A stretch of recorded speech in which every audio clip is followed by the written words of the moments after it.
أعوذ بالله من الشيطان الرجيم بسم الله الرحمن الرحيم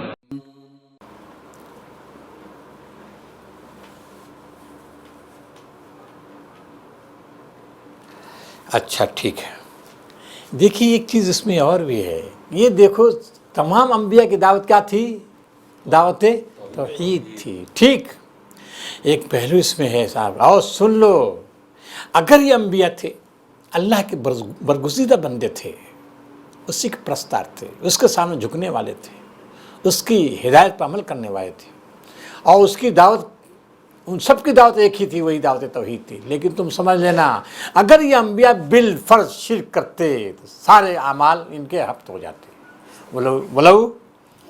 ولو اشرکوا لحبط عنہم ما کانوا یعملون. اگر یہ انبیاء بھی ہیں، برگزیدہ انبیاء ہیں جی، کارنامے ان کے ہیں، لیکن یہ انبیاء اگر شرک کرتے تو جانتے ہو کیا حشر ہوتا ان کا؟ بدترین حشر ہوتا. سارے اعمال ان کے حب ضائع ہو جاتے، برباد ہو جاتے. یہی چیز ہے جس کو نبی صلی اللہ علیہ وسلم نے خطاب کیا، لئن اشرکتا، اے نبی بالفرض اگر تو بھی شرک کرے تو تمہارے سارے اعمال حبط ہو جائیں گے، ضائع ہو جائیں گے، برباد ہو جائیں گے. ایک جگہ فرشتوں کے خطاب کیا ہے، فرشتوں کا ذکر کیا ہے سورہ انبیاء میں. شرک کرنے کا وہ ذکر کرنے کا کہا تھا وَمَن يَقُلْ مِنْهُمْ إِنِّي إِلَٰهٌ مِّن دُونِهِ. اگر یہ فرشتے کہہ دیتے کہ ہم معبود ہیں تو ہم کیا کرتے؟ تو پھر ان کو ہم جہنم میں ڈال لیتے. وَمَن يَقُلْ مِنْهُمْ إِنِّي إِلَٰهٌ مِّن فَذَٰلِكَ نَجْزِيهِ جہنم. ایسے لوگ ہم جہنم میں ڈال دیتے. یہ سخت ترین تنبیہ ہے. معلوم یہ ہوا کہ شرک بدترین گناہ ہے، بدترین گناہ ہے، بخشش اس کی نہیں ہو سکتی. اس کے علاوہ جو چھوٹے گناہ ہیں سب معاف کر دیے جائیں گے، مگر شرک معاف نہیں ہوگا. یہ پہلے بھی بڑا ابھرا ہوا وَلَوْ شَاءَ اللَّهُ وَلَوْ أَشْرَكُوا لَحَبِطَ عَنْهُمْ مَا كَانُوا يَعْمَلُونَ. اور بھی کوئی پہلو؟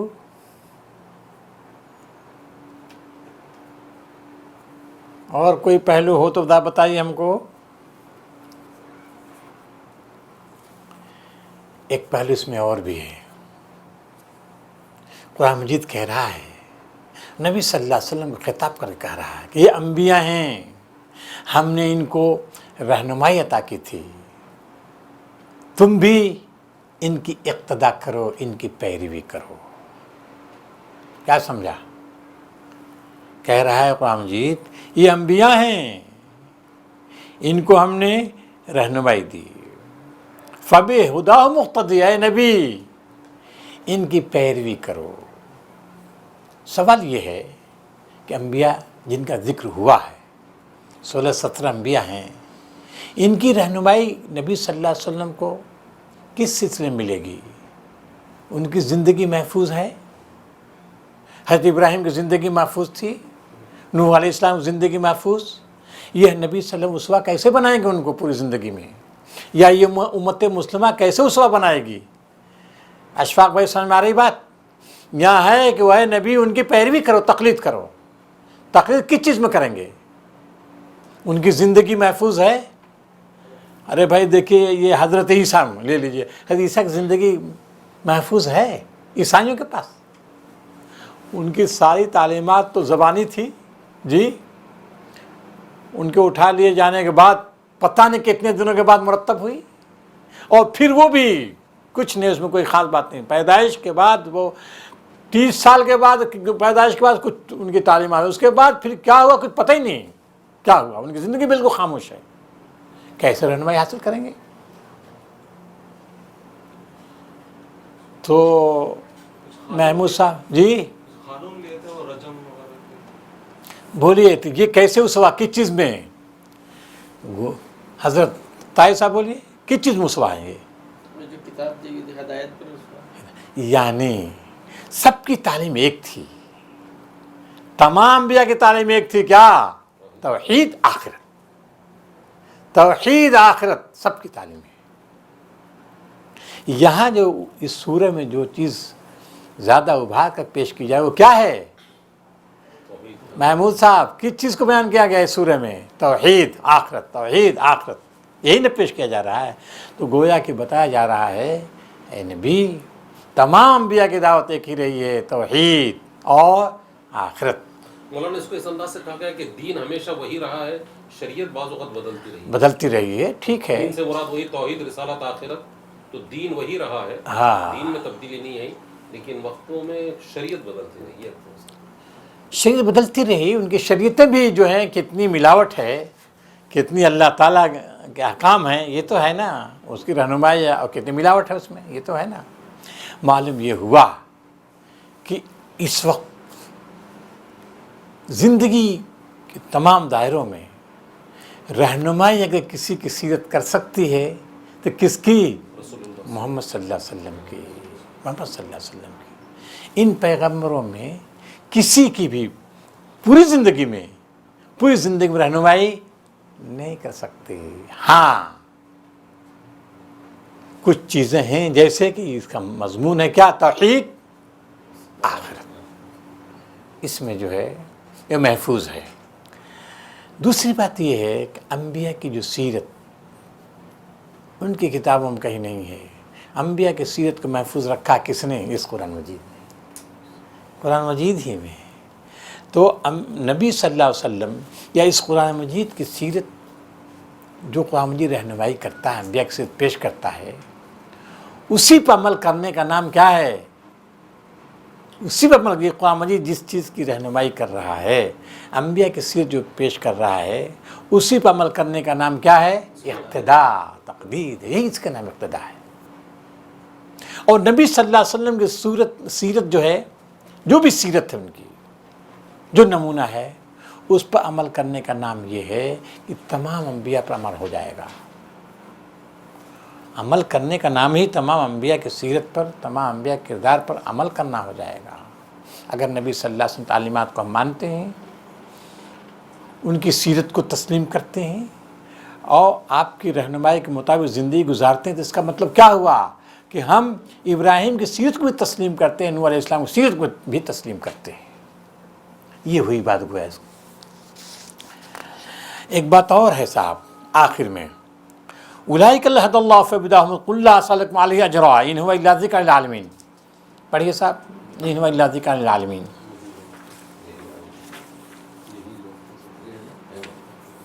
اے محمد وہی لوگ اللہ کی طرف سے ہدایت یافتہ تھے، انہی کے راستے پہ تم چلو، اور کہہ دو کہ میں اس تبلیغ و ہدایت کے کام پر تم سے کسی اجر کا طالب نہیں ہوں. یہ تو ایک عام نصیحت ہے تمام دنیا والوں کے لیے. تمام دنیا والوں کے لیے کہہ رہا نا. تمام دنیا والوں سے مراد کیا ہے؟ ٹھیک ہے، دیکھیے ہر جگہ مولانا تمام دنیا والوں کے لیے کر رہے ہیں. تو عالمین کا ترجمہ کیا ہونا چاہیے؟ عالمین کا ترجمہ کیا ہونا چاہیے؟ بولیے. یعنی تمام انسان نا، تمام انسان ہوئے نا، کہ پوری کائنات. یہ قرآن مجید نصیحت ہے زمین کے لیے، آسمان کے لیے، عالمین کے لیے. عالمین سے مراد انسان گویا. یہ آپ کو یاد ہوگا پر سال رب العالمین کی جو ہم نے تشریح کی تھی کہ تمام انسانوں کا رب ہے وہ. یہ کائنات مراد نہیں ہوتی، بلکہ کیا عالمین سے مراد تمام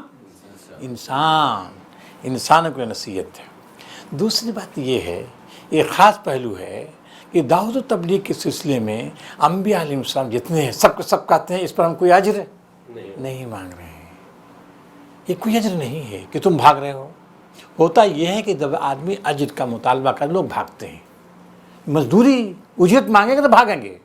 یہ کہتے بتاؤ ہم کوئی اجرت نہیں مانگتے تم سے، ہاں کوئی اجر نہیں چاہتے. یہ تو خلوص کے ساتھ، یہ رضاکارانہ طور پر ہم تم کو دے رہے ہیں. بے لوث دعوت ہماری ہے، بے غرض دعوت ہماری ہے. تو بے غرض جو دعوت ہوتی ہے وہ مؤثر ہوتی ہے. اگر جو ہے فرض کیجئے کہ دعوت دی جائے، درس قرآن دیا جائے، اس کے بعد چندے کا اپیل کرنے لگے ہم، رسید جو ہے کاٹنے لگے، تو پھر کیا ہو جائے گا؟ سب اثر ختم ہو جائے گا، اثر ختم ہو جائے گا. اس وجہ سے قرآن مجید جو کہتا ہے انی لا اسألکم علیہ، جگہ جگہ آپ دیکھیں گے تمام بھی ایک دعوت میں یہ چیز، انی لا اسألکم علیہ اجرا، میں تمہیں دعوت دے رہا ہوں مگر اس پر کوئی اجر کا طالب نہیں ہوں. اب چلیے ایک اہم بات آ رہی ہے، پڑھیے صاحب. وما قدر اللہ حق قدرہ. ان لوگوں نے اللہ کا بہت غلط اندازہ لگایا جب کہا کہ اللہ نے کسی بشر پر کچھ نازل نہیں کیا ہے، ان سے پوچھو پھر وہ کتاب جسے موسیٰ لایا تھا، جو تمام انسانوں کے لیے روشنی اور ہدایت تھی، جسے تم پارا پارا کر کے رکھتے ہو، کچھ دکھاتے ہو اور بہت کچھ چھپاتے ہو، اور جس کے ذریعے سے تم کو وہ علم دیا گیا جو نہ تمہیں حاصل تھا اور نہ تمہارے باپ دادا کو۔ بس قل اللہ کو پڑھ دیں، قل اللہ ثم ذرہم فی خوضہم یلعبون، کہہ دو کہ اللہ ہے، اس کا ترجمہ کر دیجئے، قل اللہ۔ تو آخر اس کا نازل کرنے والا کون تھا؟ بس اتنا کہہ دو کہ اللہ پھر انہیں اپنی دلیل بازیوں سے کھیلنے کے لیے چھوڑ دو بس۔ وما قدر اللہ، کیا کیا انہوں نے؟ ما قدر اللہ کا ترجمہ پھر پڑھ دیے، بس ایک لفظ کا، ما قدر اللہ۔ ان لوگوں نے اللہ کا بہت غلط اندازہ لگایا۔ غلط اندازہ لگایا، کن لوگوں نے؟ مشرکین نے۔ ان لوگوں نے غلط اندازہ لگایا۔ کس نے؟ مشرکین نے۔ عمران صاحب، مشرکین نے اندازہ لگایا، غلط اندازہ لگایا۔ کیا اندازہ غلط لگایا؟ کہ انہوں نے کہا، کیا کہا کہ کسی بشر پر کچھ نہیں نازل، یہی نا؟ بولیے بتائیے صاحب۔ ما قدر اللہ حق قدری، انہوں نے اللہ کا سچا اندازہ نہیں لگایا۔ کس نے؟ مشرکین آپ لوگ کہہ رہے ہیں نا، مشرکین اندازہ نہیں لگایا۔ کب؟ طاہر صاحب بولیے ذرا، دیکھیے کب؟ جب انہوں نے کہا کہ اللہ نے کسی بشر پر کوئی چیز نہیں اتاری ہے۔ مطلب کیا ہوا اس کا؟ مشرکین لیا سب کہیں گے کہ کسی بشر پر نہیں اتارا ہے، اور پھر اس کے آگے جو ہے یہ ہے نا کہ کہہ دو کہ کس نے موسیٰ پر کتاب اتاری۔ کیا موسیٰ کو مانتے ہیں؟ مشرکین موسیٰ کو مانتے ہیں کہ یہ دلیل ان کے لیے کارگر ہوگی؟ بنی اسرائیل ہو گیا۔ ہاں بس۔ ما قدر اللہ حق قدر سے مراد کون ہے؟ یہود ہیں، مشرکین نہیں، ورنہ استدلال ہی نہیں ہو سکتا، وہ استدلال صحیح نہیں بیٹھ سکتا۔ اشفاق صاحب، تو ما قدر اللہ حق قدر سے مراد کون ہیں؟ یہود ہیں۔ چونکہ یہود ابھی پردے کے پیچھے ہیں نا، مکی سورہ ہے، اس وجہ سے اشاروں میں گفتگو ہوئی ہے، کیونکہ سکھاتے ہیں، مشرکین کچھ پڑھاتے ہیں، وہ اعتراض کرتے ہیں۔ چلیے، اذ قالوا ما انزل على بشر من شيء، بس اتنا کہہ دو کہ اللہ پھر انہیں اپنی دلیل بازیوں سے کھیلنے کے لیے چھوڑ دو۔ نہیں، وہ کہتے ہیں، یہود کہتے ہیں کہ کسی بشر پر اللہ تعالیٰ نے کوئی پیغام نہیں اتارا۔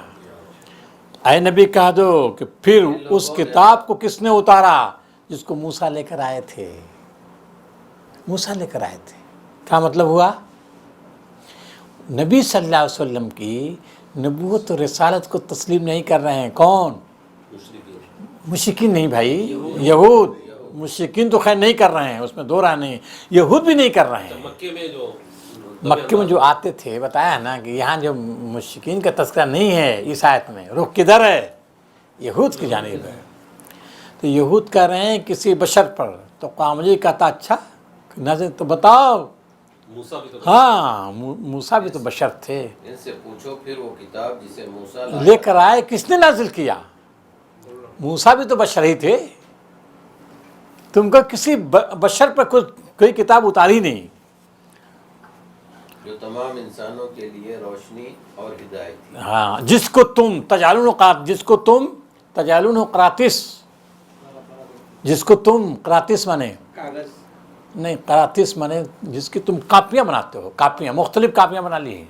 قرطاس مانے کاپی، جس کی تم نے کاپیاں کر لی، اور جن کاپیوں کو تبدونہا، کچھ کو ظاہر کرتے ہو اور زیادہ کو چھپاتے ہو، جو تمہارے من کے ان کو لیتے ہو سب چھپا رہے ہو۔ تو تم کہتے ہو کہ نبی صلی اللہ علیہ وسلم یعنی محمد پر کوئی کتاب نازل نہیں ہوئی۔ آخر جب ان پر نہیں نازل ہوئی تو پھر موسیٰ پر بھی نازل نہیں ہوئی کوئی کتاب، لیکن تم کو معلوم ہے کہ موسیٰ پر نازل ہوئی کون سی کتاب؟ توریت نازل ہوئی. تو جو خدا توریت کو حضرت موسیٰ پر نازل کر سکتا ہے وہی قرآن مجید محمد پر نازل کر سکتا ہے. اگر تم اس کو نہیں تسلیم کرتے ہو تو اس کا مطلب کیا ہوا؟ گویا موسیٰ کو اور اس کو بھی تسلیم نہیں ہے تورات. اگر تم اس کو نہ تسلیم کرو کہ اللہ تعالیٰ نے محمد صلی اللہ علیہ وسلم پر قرآن مجید، اس کو تم تسلیم نہیں کرتے ہو اس بنیاد پر کہ اب کوئی نبی آنے والا نہیں ہے، اس کا مطلب کیا ہوا؟ ما قدر اللہ حق قدرہ، اللہ کا صحیح اندازہ نہیں لگایا، غلط اندازہ لگایا، غلط اندازہ لگایا. اللہ کی معرفت تم کو نہیں ہوئی. اللہ کی معرفت کیا نہیں ہوئی؟ یہی ہے بھائی، اللہ کی معرفت نہیں ہوئی. تم کو کیا معرفت نہیں ہوئی؟ کہ اللہ قدرت رکھتا ہے، شیء قدیر ہے، ہر شے پر قدرت رکھتا ہے. وہ اس کا ہاتھ بدھا ہوا نہیں ہے، وہ بے بس لاچار نہیں ہے کہ ہمیشہ انبیاء بنی اسرائیل ہی بھیجے. انبیاء بنی اسرائیل بہت سارے ہیں، بھیجا اس نے بنی اسرائیل میں انبیاء، اس میں دو رائے نہیں. لیکن اب اس کی حکمت مقتضی ہوئی کہ یہ نبوت کا سلسلہ کس میں جاری، سلسلہ نہیں بلکہ آخری نبی کس میں بھیجے؟ بنی اسماعیل میں. اس وجہ سے آخری پیغمبر کو بنی اسماعیل میں بھیجا، اپنی قدرت سے، اپنی رحمت سے. اگر اللہ نہ بھیجتا امیوں میں، مکے والوں کے اندر بنی اسماعیل نہ بھیجتا، وہ اللہ قادر نہیں تھا. اس کو جگہ جگہ قرآن مجید قل اللہم مالک الملک تؤتی الملک من تشاء وتنزع الملک ممن تشاء وتعز وتذل بیدک الخیر انک علی کل شیء قدیر. تو مالک ملک ہے، بادشاہت تیرے ہاتھ میں ہے. تو جس کو چاہتا ہے عزت دیتا ہے، جس کو چاہتا ہے ذلت دیتا ہے. جی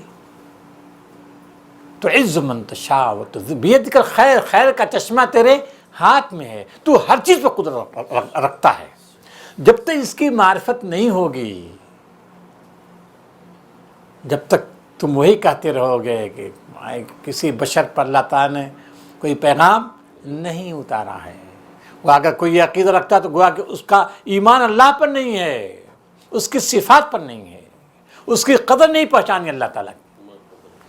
اس کی صفات ہیں، اس کی صفات میں ایک قدیر بھی ہے، اس کی قدر نہیں پہچانی، صحیح اندازہ نہیں لگایا کہ اللہ کی صفات کیا ہیں. گویا کہ تم نے اللہ کو بے بس سمجھ لیا ہے، مجبور سمجھ لیا ہے. اللہ مجبور نہیں ہے کہ صرف بنی اسرائیل پر پیغمبر بھیجتا رہے گا، مجبور نہیں ہے، بلکہ اس کی سنت مقتضی ہوئی کہ ابھی اس لائق نہیں رہے، یہ کچرا ہے کچرا، لہذا آخری نبی کو ایسی قوم میں بھیجا جو قوم کیا تھی؟ زندہ تھی. دوسری خصوصیات تھیں، بنی اسرائیل کی خصوصیات نہیں تھی اس کے اندر. چلیے بس اتنا کہہ دو کہ اللہ پھر انہیں اپنی دلیل بازیوں سے کھیلنے کے لیے چھوڑ دو. وَهَذَا کتاب انزلنا، یہ کتاب جو ہم نے اتاری ہے یہ کیسی کتاب؟ مبارک ہے، مبارک کتاب ہے. مبارک، مبارک کا مطلب کیا ہے؟ برکت والی ہے. برکت کے معنی الیاس صاحب برکت معنی، برکت معنی سرسبزی، شادابی، کثرت، زیادتی، سب مفہوم اس کے اندر. جی بہت وسعت. یہ کتاب ایسی ہے جس میں کثرت ہے، زیادتی ہے، سرسبزی و شادابی ہے. جو قوم اس پر ایمان لائے گی وہ قوم سرسبز و شاداب ہوگی، اضافہ ہوتا رہے گا اس میں. خیر کا سچشمہ یہ کتاب ہے. یہ کتاب اس پہ ایمان لانے کے بعد کوئی قوم محروم نہیں رہ سکتی. ایک بات ہوئی. دوسری بات یہ ہے کہ ابھی آپ نے دیکھا کہ توریت کی صفت ہے نور اور ہدا ہے نا، ٹھیک ہے نا، نور اور ہدا. اور یہ صفت قرآن مجید کی بھی ہے، نور اور ہدا. لیکن آپ یہ سمجھ لیجئے اشفاق بھائی، یہ سمجھ لیجئے کہ مبارک کہیں بھی نہ توریت کی صفت ہے، نہ انجیل کی صفت ہے، نہ زبور کی صفت، کہیں بھی نہیں مل سکتا. ضیاء تو ملے گا، توریت کی صفت ضیاء ہے، نور ہے، ہدایت ہے، رحمت ہے، سب ملے گا، لیکن کہیں بھی ان کتابوں کی صفت مبارک نہیں مل سکتی، مبارک نہیں مل سکتی۔ یہاں صفت بیان کر دی، کتاب انزلنا الیک مبارک، مبارک کتاب ہے، اس مبارک صفت میں یہ پوشیدہ ہے۔ کیا پوشیدہ ہے عمران بھائی؟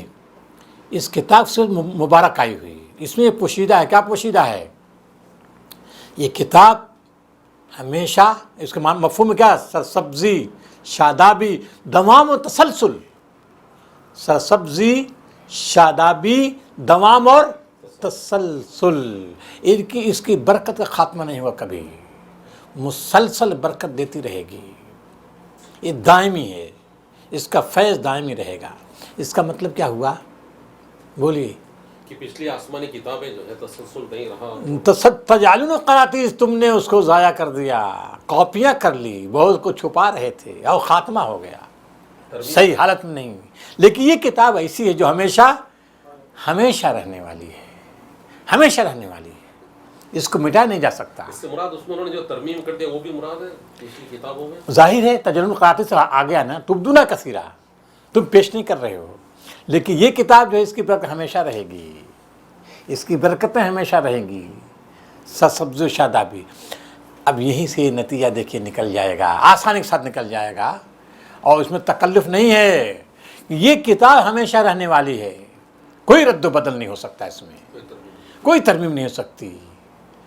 تو لازمی تقاضا یہ ہے کہ وہ قوم بھی جو اس کتاب پر ایمان رکھتی وہ بھی ہمیشہ رہے گی۔ آپ سمجھ لیجئے، دنیا اگر برباد کرنا چاہتی، اس کو مٹا دینا، وہ کامیاب نہیں ہو سکتی، کبھی کامیاب نہیں ہو سکتی۔ یہ کتاب ہمیشہ رہے گی، اور اس کتاب پر ایمان لانے والے ہمیشہ رہیں گے۔